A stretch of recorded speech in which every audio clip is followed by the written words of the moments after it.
Hello friends, हम सब बिहार समग्र रिवीजन को कंटिन्यू करते हुए नेक्स्ट टॉपिक पे आते हैं। आज का हमारा टॉपिक होगा प्राचीन बिहार में धर्म सुधार आंदोलन। यह सीरीज आपके बहुत से बिहार गवर्नमेंट एग्ज़ाम में हेल्प करेगा, जैसे बीपीएससी प्रीलिम्स मेंस में, वनडे एग्ज़ाम में and all Bihar government exam में।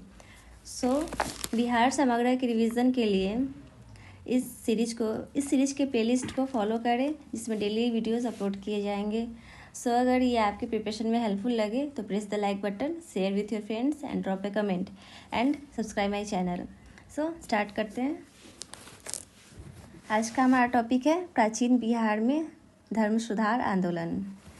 ईसा पूर्व 6वीं शताब्दी के आसपास नई चिंतन धाराओं ने जन्म लिया, जिसे इतिहास में धार्मिक सुधार आंदोलन के नाम से जाना गया। क्योंकि वेदांतर काल कर्मकांडीय जटिलताओं और जाति विषमताओं के प्रभाव के साथ साथ समाज अनेक बुराई से भी ग्रसित हो चुका था, जिससे लोग छुटकारा पाना चाहते थे। इसलिए बौद्ध और जैन धर्म ने जब शांति और सामाजिक समरसता का प्रचार किया तो लोगों ने इसका खुले दिल से स्वागत किया। क्योंकि बुद्ध और महावीर दोनों करीब समकालीन थे और दोनों ने इस बात पर बल दिया था कि वास्तविक सुख भौतिक समृद्धि या धार्मिक अनुष्ठानों से नहीं, बल्कि दया, दान, मितव्ययिता जैसे मानवीय सरोकार वाले अच्छे सामाजिक कर्मों से मिलता है।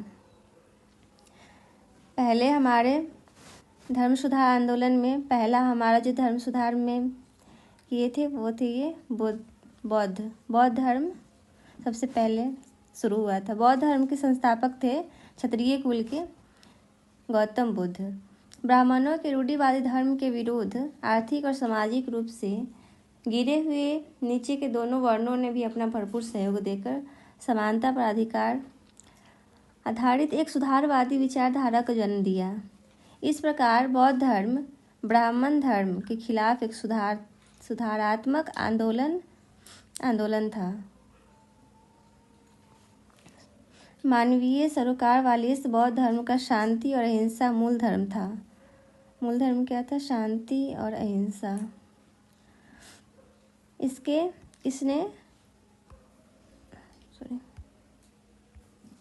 इसने वैश्यों, शूद्रों और स्त्रियों को समाज में स्तर उठाने में मदद की। बौद्ध धर्म के प्रवर्तक भगवान बुद्ध सिद्धार्थ का जन्म। बौद्ध धर्म के प्रवर्तक कौन थे? भगवान बुद्ध, जिनका नाम था सिद्धार्थ नाम था इनका। सिद्धार्थ का जन्म कपिलवस्तु के लुम्बिनी, जो अब नेपाल में पड़ता है, नामक स्थान में हुआ था। 563 ईसा पूर्व में शाक्य क्षत्रिय कुल में हुआ था।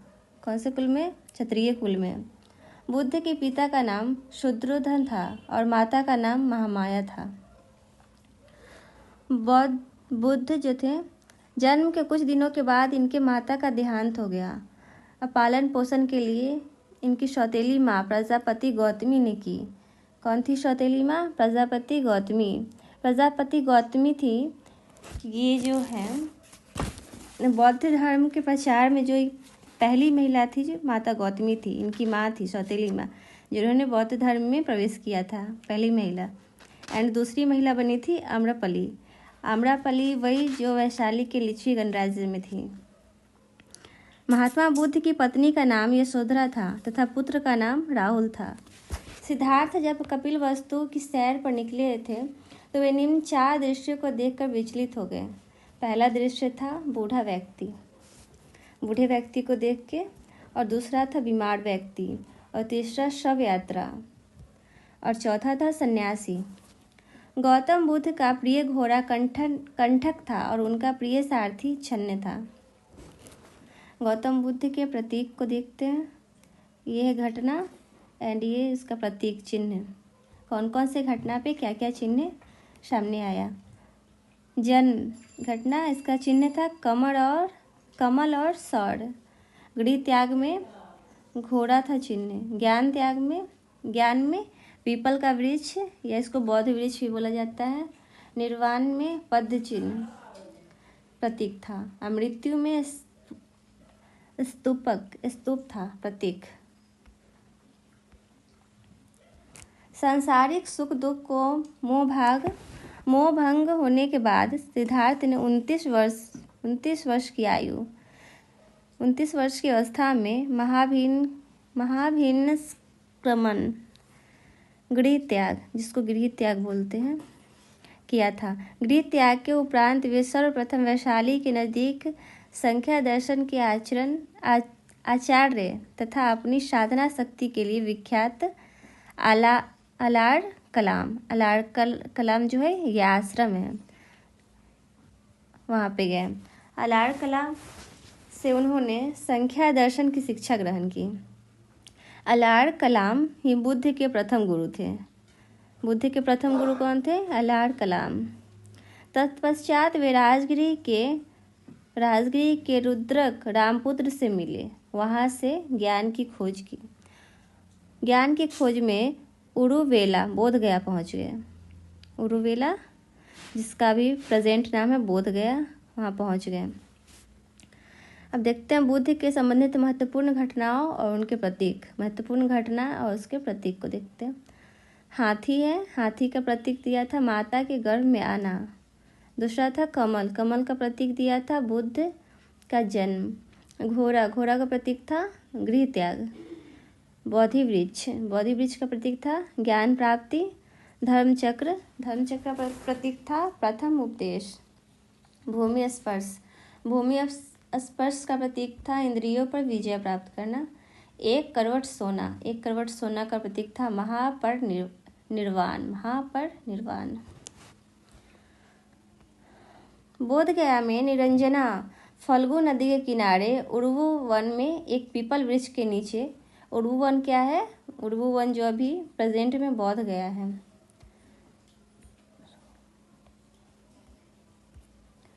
सिद्धार्थ को ज्ञान प्राप्त हुआ। पीपल वृक्ष के नीचे 6 वर्ष के कठिन तपस्या के बाद 35 वर्ष की आयु में वैशाख पूर्णिमा का दिन, उसी दिन सिद्धार्थ को ज्ञान प्राप्त हुआ। ऐसा माना जाता है कि वैशाख पूर्णिमा के दिन ही सुजाता नामक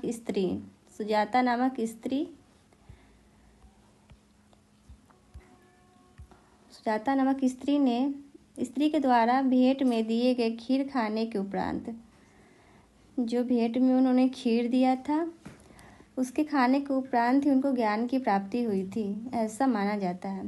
तथागत बुद्ध बन गए थे, उसके बाद वो बुद्ध बन गए थे, ऐसा माना जाता है।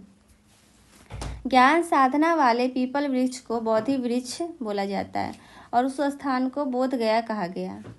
ज्ञान प्राप्ति के बाद इन्हें बुद्ध के रूप में मतलब उस टाइम से जानने लगे इनको बोध गया में बुद्ध के रूप में।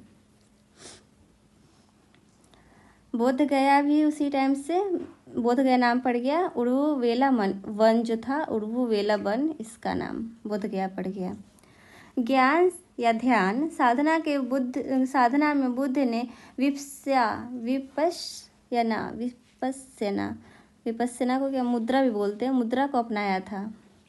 ज्ञान प्राप्ति के बाद बुद्ध ने ऋषिपतन सारनाथ में अपना पहला उपदेश दिया, जिसे धर्मचक्र परिवर्तन के नाम से जाना जाता है। धर्मचक्र परिवर्तन के नाम से जाना जाता है। बुद्ध ने सारनाथ में सबसे पहले अपने 5 शिष्य बनाए। पहला शिष्य था उनका आनंद, दूसरा था उपाली, तीसरा शैपुत्र, चौथा मोगलल्लान व अश्वजीत को दीक्षित किया। मतलब बुद्ध ने इन 5 शिष्य को शिक्षा दिया।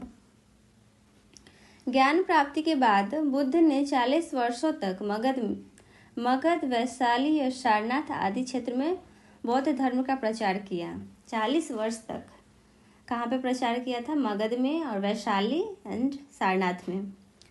बुद्ध ने अपने जीवन की सर्वाधिक उपदेश कौशल देश की राजधानी श्रावस्ती में दिए गए मगध को प्रचार का केंद्र बनाया।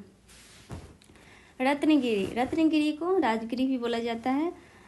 उसमें महात्मा बुद्ध का प्रिय निवास था, जो गृध्रकूट गृद्धकूट के नाम से प्रसिद्ध था।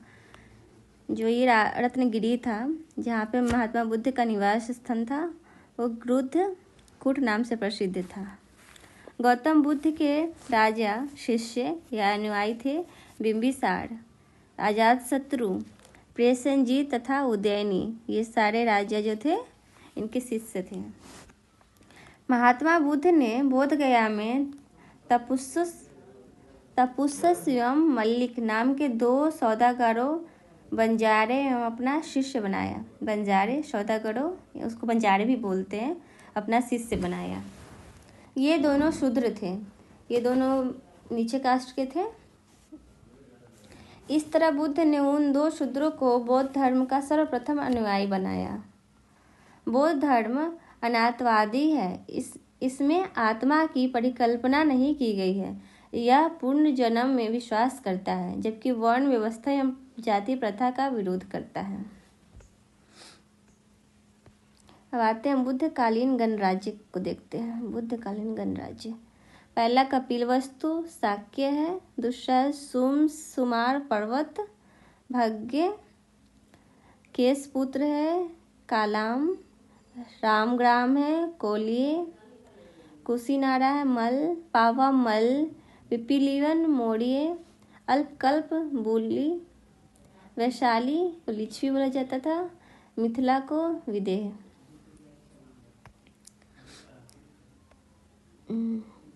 बुद्ध के जन्म और मृत्यु की तिथि चीनी परंपरा के कौटिल्य अभिलेख के धारा पर निश्चित की गई है।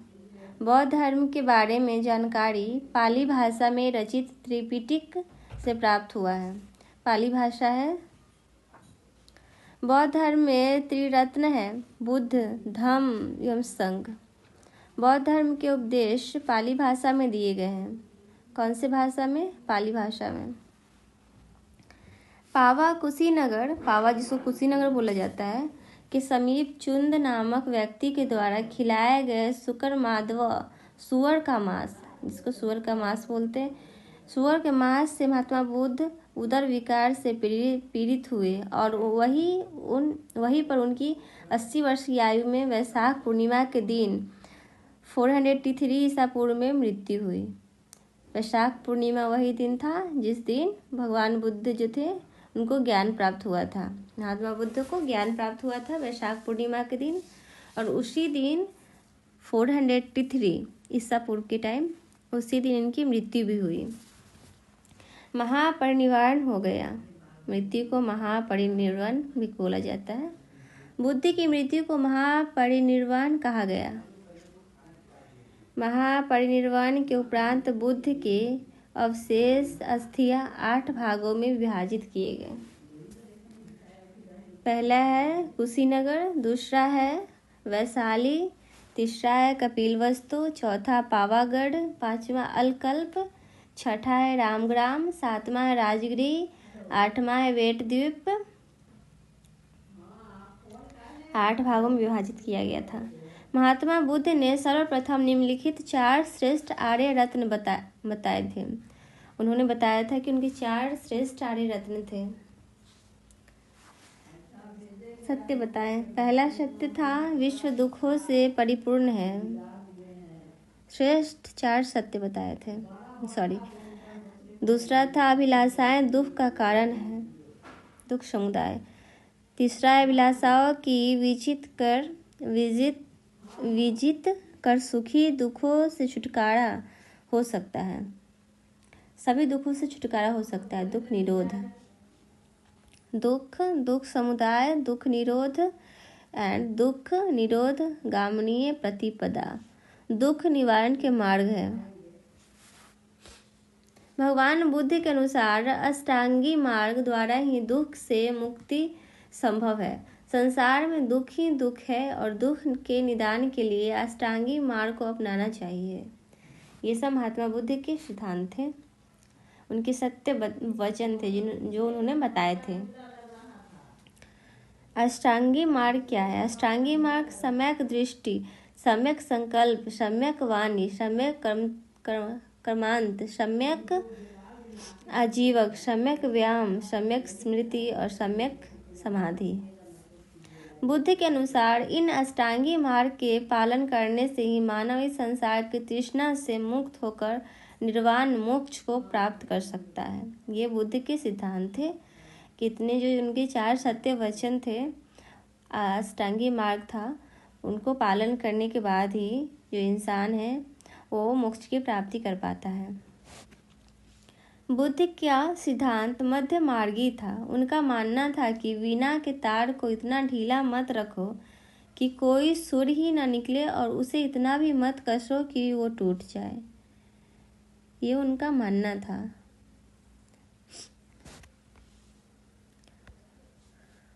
बुद्ध ने नैतिक आचरण को शुद्ध और समुन्नत करने पर विशेष जोर दिया और उनके लिए 10 सील के अनुपालन पर बल दिया। ये 10 सील है। 10 सील क्या क्या है, नाम देखते हैं। अहिंसा, सत्य, असत्य, परिग्रह, ब्रह्मचर्य, नृत्यगान का त्याग, श्रृंगार प्रशोधनों का त्याग, समय पर भोजन करना, कोमल साय का